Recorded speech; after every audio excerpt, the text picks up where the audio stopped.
بسم اللہ الرحمن الرحیم۔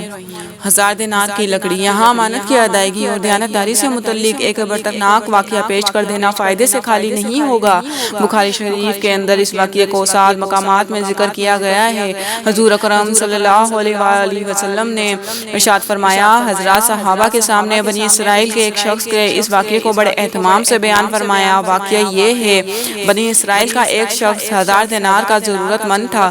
وہ سمندر پار کر کے دوسرے علاقے میں کسی صاحب سے باحیثیت آدمی کے پاس پہنچا۔ اس سے جا کر 1000 دینار قرض مانگا۔ صاحب مال نے کہا، میں آپ کو پیسہ دے سکتا ہوں، لیکن گواہ کون ہے؟ آپ گواہ لائیے۔ اس شخص نے کہا، کفی باللہ شہیداً، میرے اور آپ کے درمیان میں اللہ ہی کو گواہ کافی ہے۔ تو صاحب مال نے کہا کہ بھائی پر کفیل اور ذمہ دار لاؤ، تاکہ اگر آپ نے ادا نہیں کیا تو میں آپ کے کفیل سے وصول کر لوں گا۔ اس شخص نے پھر کہا کہ کفی باللہ کفیلا، میرے اور آپ کے درمیان اللہ ہی کفیل ہے۔ صاحب مال نے کہا، یہ بات تو سچ کہہ رہا ہے، لہٰذا ایک مدت متعین کر کے 1000 دینار اس کے حوالے کر دیے کہ جب مدت پوری ہو جائے گی تو آپ ہمارا قرضہ ادا کریں گے۔ اس شخص نے کہا کہ ٹھیک ہے۔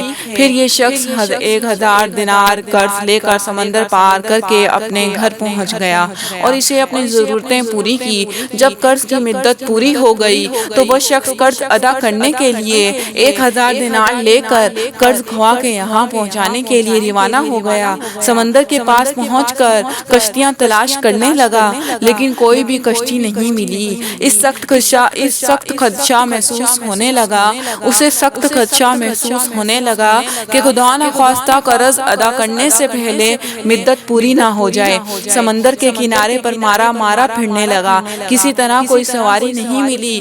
آخر کار مجبور ہو کر ایک لکڑی میں سوراخ کیا اور اس سوراخ کے اندر 1000 دینار اور ایک پرچی رکھی۔ پرچی کے اندر اس نے لکھا، اے سمندر، میرا قرضہ ادا کرنے میں تو ہی حائل ہو رہا ہے، لہٰذا میں اپنا قرضہ تیرے حوالے کرتا ہوں، اب تو ہی ذمہ دار ہے۔ چنانچہ لکڑی کے سوراخ میں یہ پرچی اور 1000 دینار رکھ کر سوراخ بند کر دیے۔ اس کے بعد اس لکڑی کو اس سمندر نے یہ کہہ کر بہا دیا کہ لے، اب تو ہی ذمہ دار ہے، اور اللہ سے دعا کی، اے اللہ میرے قرضے کے ادا کرنے میں یہی سمندر حائل ہے، میں تجھے گواہ بناتا ہوں اور تو ہی گواہ ہے اور تو ہی کفیل ہے۔ جب قرض کی مدت پوری ہونے لگی تو وہ شخص قرض دار کے پاس پہنچنے کے لیے سمندر کے کنارے پر پہنچا تو اسے بھی کوئی سواری نہیں ملی۔ اتفاق سے اس کا سامنے سمندر میں سے ایک لکڑی بہتی ہوئی آئی۔ جب وہ لکڑی سمندر کے بالکل کنارے پر آ گئی تو اس نے اس ارادے سے اس لکڑی کو اٹھا لیا کہ گھر میں عورتیں کھانے پکانے میں ایندھن کے طور پر کام لے لیں گی۔ گھر لے جا کر چیرا تو اس کو 1000 دینار اور وہ پرچی ملی۔ اب قرض کھوا کے اوپر جو کچھ بھی عبرت ہونی تھی، قرضدار نے بعد میں پھر اپنے طور پر 1000 دینار کا مزید انتظام کر کے قرض خواہ کے پاس آ کر پیش کیا اور کہا کہ لو اپنا قرض۔ تو اس قرض خواہ نے کہا کہ آپ کا قرض مجھے وصول ہو چکا ہے اور آپ کی پرچی بھی مل گئی ہے۔ تو دونوں شخصوں کو اپنے طور پر جو ایمانی پختگی ہونی چاہیے تھی وہ ہوئی۔ جو اللہ کے لیے ہوتا ہے اللہ تعالیٰ سمندر اور درختوں کو بھی اس کے تباہ کر دیتا ہے۔ جو اللہ کے لیے ہوتا ہے اللہ اس کے لیے ہوتا ہے، اور اللہ بھی ایسے لوگوں سے حقیقی معنی میں محبت رکھتا ہے۔ جو اللہ کے لیے ہوتا ہے اللہ تعالیٰ سمندر اور درختوں کو بھی اس کے تباہ کر دیتا ہے۔ جو اللہ کے لیے ہوتا ہے اس کے لیے ہوتا ہے، اور اللہ بھی ایسے لوگوں سے حقیقی معنی میں محبت رکھتا ہے۔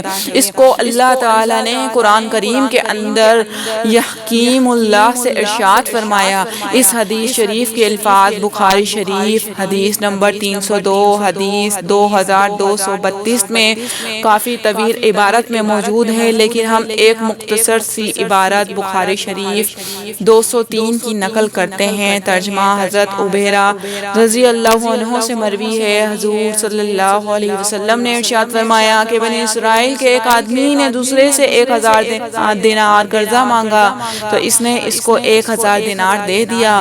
پھر قرضہ دار ادائیگی کے لیے روانہ ہوا تو سمندر پار کرنے میں سمندر پار کرنے کے لیے کوئی سواری نہیں ملی تو اس نے ایک لکڑی کو سوراخ کیا اور اس میں 1000 دینار رکھ کر سمندر میں ڈال دیا، اور پھر قرض خواہ سمندر کے دوسری طرف سے آیا تو سمندر کے کنارے اسے ایک لکڑی ملی۔ اس نے ایک لکڑی کو گھر والوں کے ایندھن کے کام کے لیے، پھر حضور صلی اللہ علیہ وسلم نے پوری مکمل حدیث بیان کی جو پچھلے صفحے پر ہے، جو کہ میں آپ کو بتا چکی ہوں۔ پھر جب اس نے اس لکڑی کو چیرا تو اس میں 1000 دینار کا مال پایا۔ اللہ تعالیٰ کی طرف سے اس کے ساتھ یہ غیبی مدد اس لیے ہوئی ہے کہ یہ اللہ سے محبت رکھتا تھا، اس لیے کہ امانت کی ادائیگی اللہ سے محبت کی علامت ہے۔ سبحان اللہ۔